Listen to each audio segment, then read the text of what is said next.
product on the field here today at home. Jones, pressure coming. He's in trouble. Fowler coming. Ball is loose. Van Der Esch picks it up. Touchdown, Dallas. Oh, God. Around halftime. Second down, a lot of time. Jones just can't find it. Comes back across the field. This time he pays the price. Deron Bland, pick six. It's the biggest piece of dog shit. More passing situations, and that's what they're built for. Blitz coming, fourth down. They got to have it. Coming near side. It's another interception. It's picked off by Bland again. Wait, let me say something. Let me say something.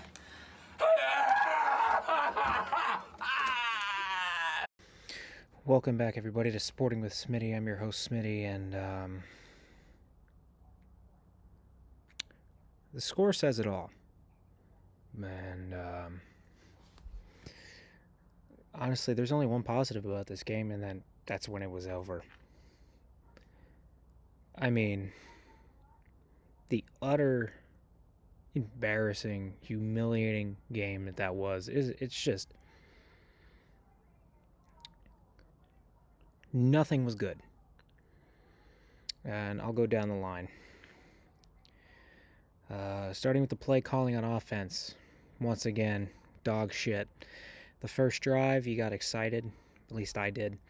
And it looked like they were actually going to do something today. It looked like, hey, the offense was ready to go. They were ready. They were attacking. And they were pushing the ball down the field, which was really nice to see. But I guess we just are allergic to a play calling style that has us attack the middle of the field and goes down the middle of the field. And I don't get it. I don't get it. Let's see. Starting with Mac, he played like shit. Mac was terrible, and I defend him, and I will always defend him. But today, yeah, there's nothing to defend there. Honestly, I know I just said I'll always defend him, but it was so poor and just so god awful. He looked scared. And obviously there was no preparation coming into the game, and what pissed me off more than anything was, I think it was after the interception on fourth down, he's sitting on the sideline smiling. I don't know what you're smiling about. You're down 28-3. The guy who was down 28-3 in a Patriots uniform before, he wasn't smiling. He never smiled in that situation. And he looks like he's just joking on the sidelines like, oh, it's just another game. The line was terrible. It was just terrible. Juju Smith-Schuster is looking more of a bust every day, looking like a terrible signing. Honestly, it's more and more obvious every day that they should have re-signed Jacoby Myers. But hey, we're not in the front office. None of us fans are, unfortunately. The defense. The defense looked okay, but it was obvious that after the Christian Gonzalez injury, which I'm not sure of any updates right now. I don't think I remember seeing him for the rest of the game, thankfully. Didn't want him to be part of the stench that we saw. But just the effort wasn't there. It wasn't there. It was nice to see them get some stops, but, I mean, getting stops doesn't mean shit when your offense isn't doing anything. That's simple. Special teams, another joke. Ryland missing a kick, that's a whole nother thing. Kickers miss kicks all the time, especially rookie kickers. The touchdown off of the fumble, the extra point was just, and I can't remember who the announcer was, but what he said it perfectly made sense looking at the replay. It's early in the game, and you're lined up like you're trying to block the kick. Why? That doesn't make any sense. Like, I don't get it. I really don't get it. And I mean, they were toying with us. They really were. And it's like this. It was just. It honestly just was an embarrassment. All the way around. And Mac getting benched, that just solidified how much of a bad team we are right now. Going into, I honestly don't want to talk more about this game because this game was so shit. It was just a shit game. I'm sorry. That's just what it was. It was such a terrible game. No, just like it's like we went from almost beating the Eagles, just that close. Driving down the field and maybe getting something against the Dolphins to tie the game. That close. And then clawing our way to a really close victory against the Jets.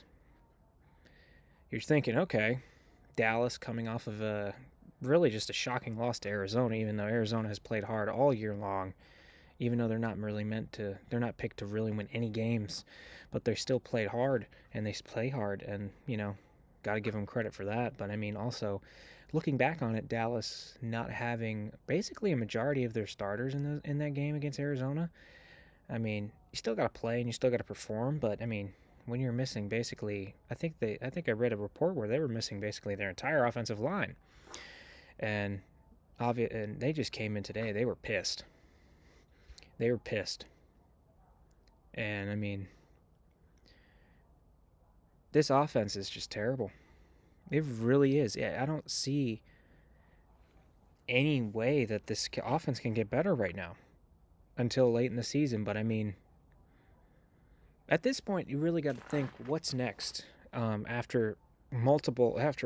if there are possible losses like this in the future. And, I mean, the way the offense looks, I mean, I can see that happening in back-to-back weeks in October against Buffalo and then going back to Miami. And that's going to be just horrifying. Because, I mean, we could barely even keep up with Miami, and look what Buffalo did to them. It wasn't even close. After Buffalo made their necessary adjustments, it wasn't close. So, I mean, it's the Saints next week, and the Saints have been back and forth all year, at times looking good, while other times just looking really bad.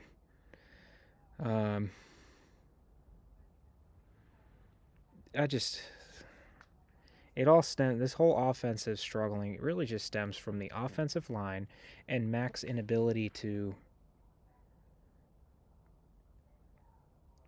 I don't know, just show up.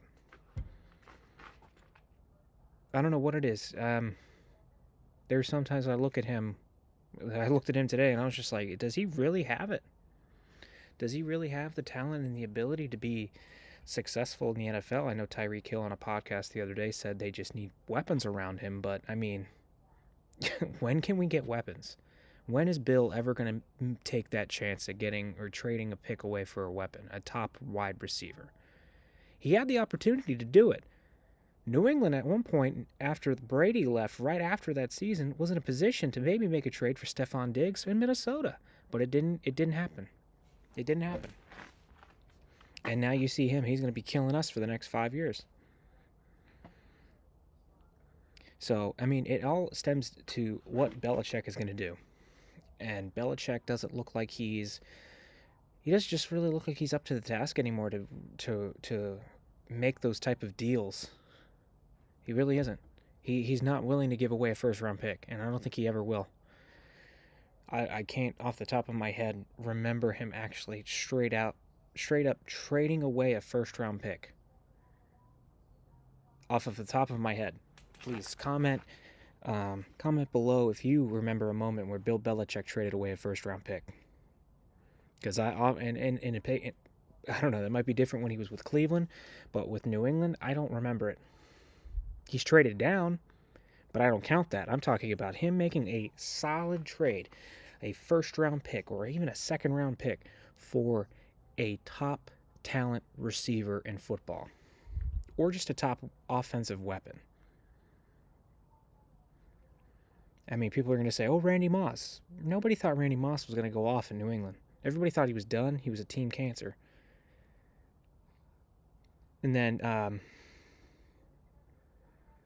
the Wes Welker deal. Nobody knew who Wes Welker was outside of Miami and New England. The only reason why New England knew who he was is because he would kill us in those matchups from between 04 and 06. I mean, I'm looking at this and I see a potential just losing streak that could put us in the lottery. Or not really lottery, but in the top 5. Because, I mean, I thought we were going to beat New Orleans 2 years ago in Foxborough. We got our asses kicked by Jameis Winston. And then we have the Raiders, who I thought we should have won last year. And we should have. But we all know what happened there. And then it's Buffalo, which what I saw today, that's a loss. And you got Miami, what I saw today, that's a loss. Commanders, depends on what team shows up for the Commanders. It could be the team that fought hard today, the Commanders that were fighting for a win in Philly, scoring at the final seconds to tie the game, or it could be the Commanders that played against Buffalo that just got wrecked. Then there's the Colts. We all know Belichick's record against rookie quarterbacks, but we know what his record is against quarterbacks that can run, and those dual threat quarterbacks he has been just awful against these last few years. And then there's the Giants on the road at MetLife, and I think that could be a win. I don't see anything from the Giants that could solidify them as a possible danger to us, even with how bad our offense is. And who knows where our offense will be at that time. We could have made a trade. Mac Jones could be benched, and we could be in the officially starting the Zappy era. You don't know. It's still a long ways away. It's a little under 2 months away from that game. So, I mean, so you're looking at next 4 games of possible losses. So a possible 1-7 start, maybe a win against Washington, maybe a win against Indianapolis. So what, 3-7 going into a game against the Giants where you could win that game. Maybe. Who knows? But today was an utter disaster. It was honestly embarrassing. I mean, the worst loss of Coach Belichick's career. He's been in the game for a long time, for well over about 50 years now.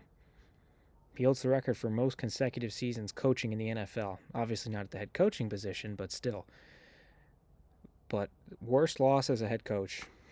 And of course it had to be against Dallas.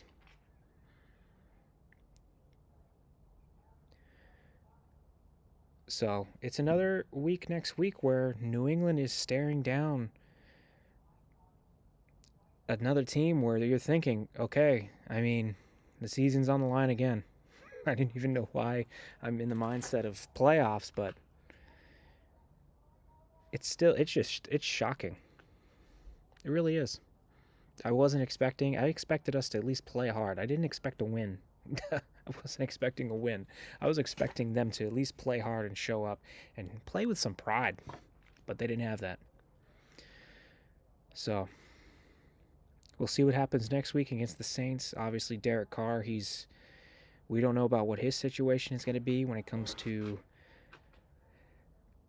his health, because his shoulder has been messed up these last few weeks. And then who knows? Jameis Winston can come in and beat us. I don't know. You don't know with this team. It really depends on what team shows up. But this team hasn't played a complete, full, solid game of football where they won in every phase of the game since 2021. Since then, we have not played a full, complete game where the offense was on point, the defense was on point, and special teams was on point in the same game. It's been a while.